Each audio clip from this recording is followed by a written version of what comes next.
Good morning વિદ્યાર્થી મિત્રો. નામાના મૂળ તત્વો ભાગ 2 માં પ્રકરણ નંબર 3 જોગવાઈઓ અને અનામતો આપણે જોઈ રહ્યા હતા, જેમાં આપણે છેલ્લા વિડીયોની અંદર જોગવાઈનો અર્થ, જોગવાઈના લક્ષણો અને જોગવાઈનું મહત્વ સમજ્યા હતા. આજના દિવસે આપણે સમજશું અનામતનો અર્થ એટલે કે મીનિંગ, કેરેક્ટરિસ્ટિક્સ એન્ડ એના ઇમ્પોર્ટન્સ જે છે તે. ભવિષ્યમાં ધંધાની સદ્ધરતા વધારવા કે આકસ્મિક નુકસાન કે જવાબદારીને પહોંચી વળવા માટે નફામાંથી ફાળવેલી રકમને અનામત કહે છે. હવે ધંધાના વિસ્તરણ માટે ખાસ કરીને અમુક ભંડોળ જે છે એ આપણને જરૂરી પડે જ છે, એની રિક્વાયરમેન્ટ રહે જ છે, અને જે આપણને ધંધાના પ્રોફિટ એટલે કે નફામાંથી જ મળી રહે છે. જેથી ધંધાના વિકાસ કે વિસ્તરણ માટે આપણે બહારથી નાણાં ઉછીના લેવાની કે પછી માલિકે કોઈ પણ જાતની મૂડી વધારાની લઈને આવવાની થતી નથી. તો એવા સંજોગોમાં અને એ રીઝનને, એ કારણને ધ્યાનમાં રાખીને ચાલુ વર્ષના નફામાંથી ફાળવેલ રકમને અનામત કહેવામાં આવે છે. હવે અનામત જે છે એ નફાની કે એકઠા થયેલ નફાની ફાળવણી છે, અને નફા નુકસાન ફાળવણી ખાતે તે ઊભું કરવામાં આવે છે. એટલે કે નફો જેટલો ભેગો થયો છે એ નફામાંથી જોગવાઈ બાદ કરી દીધા બાદનો જે નફો વધે ને એ નફામાંથી અનામત ક્રિએટ થાય છે, અનામત બનાવવામાં આવે છે. અને અનામત જે છે એ નફા નુકસાન ફાળવણી ખાતાથી ઊભી થાય છે, જ્યારે જોગવાઈ છે એ નફા નુકસાન ખાતામાંથી ઊભી થાય છે. નફા નુકસાન ફાળવણી ખાતું એટલે કે ભાગીદારોનું ખાતું, અને નફા નુકસાન ફાળવણી ખાતા વિશે ડેપ્થમાં ચર્ચા આપણે આના પછીના પ્રકરણની અંદર કરવાના જ છીએ. તો પછી અહીં માત્ર નામને રેફરન્સ તરીકે રાખીએ કે અનામત જે છે એ નફા નુકસાન ફાળવણી ખાતેથી ઊભું કરવામાં આવે છે. અનામત માટે ચોક્કસ હેતુ નક્કી હોય છે, અને એ હેતુ એટલે ધંધાની સદ્ધરતા માટેનો હેતુ, ધંધાને વિસ્તારવો કેવી રીતે ને એ જ હેતુથી અનામત જે છે એ ક્રિએટ કરવામાં આવતી હોય છે. દાખલા તરીકે સામાન્ય અનામત, જનરલ રિઝર્વ કે ગમે ત્યારે કોઈ આકસ્મિક બનાવ આવી જાય છે કે નુકસાન આવી જાય છે કે જવાબદારી ઊભી થઈ જાય છે, જેના માટે આપણે અનામતનો ઉપયોગ કરી શકીએ છીએ. જોગવાઈ વસ્તુ એવી હતી કે ભવિષ્યમાં એ વસ્તુ આવશે જ, એ જવાબદારી આવશે જ, એ નક્કી હોય. પણ રકમ નક્કી ન હોય ને તો જોગવાઈ ક્રિએટ થાય. પરંતુ અહીંયા તો રકમે નક્કી ન હોય, જવાબદારી આવશે કે નહીં આવે એ બી ઘણી વખત નક્કી ન હોય. તો એના માટે થઈને અનામત ક્રિએટ કરવામાં આવે.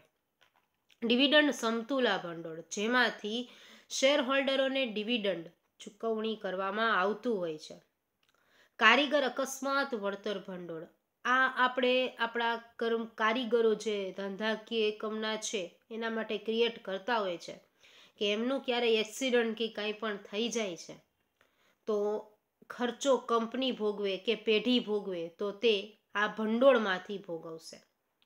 ડિબેન્ચર પરત નિધિ, એટલે કે ડિબેન્ચર જો આપણે ઉછીના લીધેલા છે, જો કે ડિબેન્ચર ઉછીના જ હોય અને એને પાછા આપણે પરત કરવાના હોય, તો જ્યારે આપણે પરત કરીએ છીએ ત્યારે આપણને ખર્ચો લાગુ પડે છે, આપણને એટલે કે પેઢીને, અને પેઢી એ ખર્ચો નિભાવવા માટે સક્ષમ રહે એટલે જ ડિબેન્ચર પરત નિધિ નામની અનામત ક્રિએટ કરવામાં આવે છે. રોકાણ વધઘટ અનામત, રોકાણ વધઘટ અનામત એટલે એવી અનામત કે રોકાણોમાં જ્યારે આપણે વેચવા જઈએ છીએ ત્યારે જેટલો ઘટાડો થાય છે એ ઘટાડો હોય છે, ડિફરન્સ છે, એ ડિફરન્સને પહોંચી વળવા માટે થઈને રોકાણ વધઘટ અનામત ક્રિએટ કરવામાં આવે છે. મૂડી પરત અનામત એટલે મૂડીને આપણે જ્યારે પાછી આપવાની થાય તો એ સમયગાળા દરમિયાનની અનામત. આ બધી અનામતો એમને ક્રિએટ કરી નાખવામાં આવતી હોય છે, કારણ ઘણી અનામતો એવી હોય છે કે કમ્પલસરી આપણે કરવી જ પડતી હોય છે.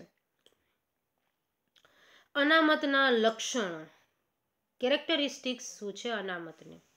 તો અનામત જે છે તે ધંધાની નાણાકીય સદ્ધરતા માટે, એના વિકાસ માટે એટલે કે ડેવલપિંગ માટે, કે પછી આકસ્મિક જરૂરિયાતને પહોંચી વળવા માટે ઊભું કરવામાં આવે છે. અનામત હંમેશા નફા નુકસાન ફાળવણી ખાતામાંથી જ ઊભું થાય છે. અને કેટલીક અનામતો એવી છે કે જે કાયદેસર રીતે ઊભી કરવી ખૂબ જરૂરી છે. નેક્સ્ટ છે અનામતનું મહત્વ. મેં વાત કરી હમણાં તે પ્રમાણે જ કે ધંધાના વિસ્તરણ માટે જરૂરી ભંડોળ ધંધાના નફામાંથી જ મળી રહે છે. આપણે ક્યારેય પણ ધંધાનો એરિયા વધારવો છે, ધંધાને મોટો કરવો છે, તો એના માટે આપણને ધંધાનો નફો જ કામ લાગે છે. જેથી ધંધાના વિકાસ કે વિસ્તરણ માટે આપણે બહારથી ઉછીના નાણાં લેવાની કે માલિકે વધારાની મૂડી લાવવાની જરૂરિયાત રહેતી નથી. નફામાંથી દર વર્ષે અમુક રકમ અનામત ખાતે લઈ જવાથી નાણાકીય સદ્ધરતામાં વધારો થાય છે, કારણ કે આપણે એટલી વધારે કમાણી કરીએ છીએ. જેટલી બચત આપણે વધારે કરશું તેટલી જ કમાણી આપણને વધારે થશે. ધંધામાં પૂરતું અનામત હોય તો અનિશ્ચિત કે આકસ્મિક ખર્ચ કે નુકસાનને પહોંચી વળાય છે. કોઈ ઓચિંતાનો ખર્ચો આવી જાય છે અને પહેલેથી જ આપણે એક અલગ ફંડ ક્રિએટ કરીને રાખ્યું હોય તો આવતો ઓચિંતો ખર્ચો ધંધાની નાણાકીય પરિસ્થિતિને બદલાવી ન શકે, કારણ કે આપણે પહેલેથી જ એક રિઝર્વ અમાઉન્ટ જે છે એ રાખેલી છે. માટે લાંબા ગાળાની જવાબદારીઓ પણ ચૂકવવા માટે અનામતનો ઉપયોગ કરી શકાય. આપણે લાંબા ગાળાનું દેવું હોય, બેંક લોન હોય, તો એવા ઉછીના નાણાં આપણે જે મેળવા છે એના માટે પણ અનામત આપણને ઉપયોગી થાય છે. જેમ કે મેં કહ્યું હતું ડિબેન્ચર પરત નિધિ કે ડિબેન્ચર છે એ આપણે પરત કરવાના થાય તો એ સમયે જે નુકસાન લાગુ પડે છે આપણને પરત કરીએ એટલે આપણા રૂપિયા જાય, તો એ ચૂકવવા માટે અનામત ડિબેન્ચર પરત નિધિ નામનું ક્રિએટ કરવામાં આવતું હોય છે. અનામતનો ઉપયોગ કરીને કંપની વર્ષો વર્ષ ડિવિડન્ડ જાળવી રાખી શકે છે, કારણ કે ડિવિડન્ડ ત્યારે જ ચૂકવાય જ્યારે ધંધાકીય એકમમાં થતો પ્રોફિટ પૂરતા પ્રમાણમાં હોય. તો ડિવિડન્ડ સમતુલા ભંડોળ નામની અનામત પહેલેથી જ વર્ષની શરૂઆતથી જ ક્રિએટ કરી નાખવામાં આવતી હોય તો પછી ડિવિડન્ડ જે છે એ આપણે હંમેશા ચૂકવી શકીએ છીએ. અને જેટલું ડિવિડન્ડ આપણે વધારે ચૂકવીએ એટલી જ આપણી કંપની જે છે એ વધારે આગળ વધતી હોય છે. આખું શેર હોલ્ડર આપણને વધારે મળે, અને જેટલા શેર હોલ્ડર આપણને વધારે મળે, જેટલા શેરની પ્રાઇસ આપણી હાઈ વેલ્યુ પર જાય એટલી જ કંપનીનો વિકાસ જલ્દી થાય. એટલા જ માટે ડિવિડન્ડ આપવું દરેક કંપની માટે જરૂરી હોય છે. કેટલીક કાયદાકીય જરૂરિયાતોનું પાલન કરવા માટે અનામત ઊભું કરવામાં આવે છે, કે અમુક જે કાયદાકીય જે જરૂરિયાતો છે તે જરૂરિયાતનું પાલન કરવું હોય તો તે માટે પણ આપણે અનામત ઊભું કરવું યોગ્ય રહે છે. તો આજના દિવસે આપણે સમજ્યા અનામતનો અર્થ, લક્ષણો અને એનું મહત્વ. આવતા નેક્સ્ટ લેક્ચરની અંદર આનાથી આગળની બાબતો પર ચર્ચા કરશું.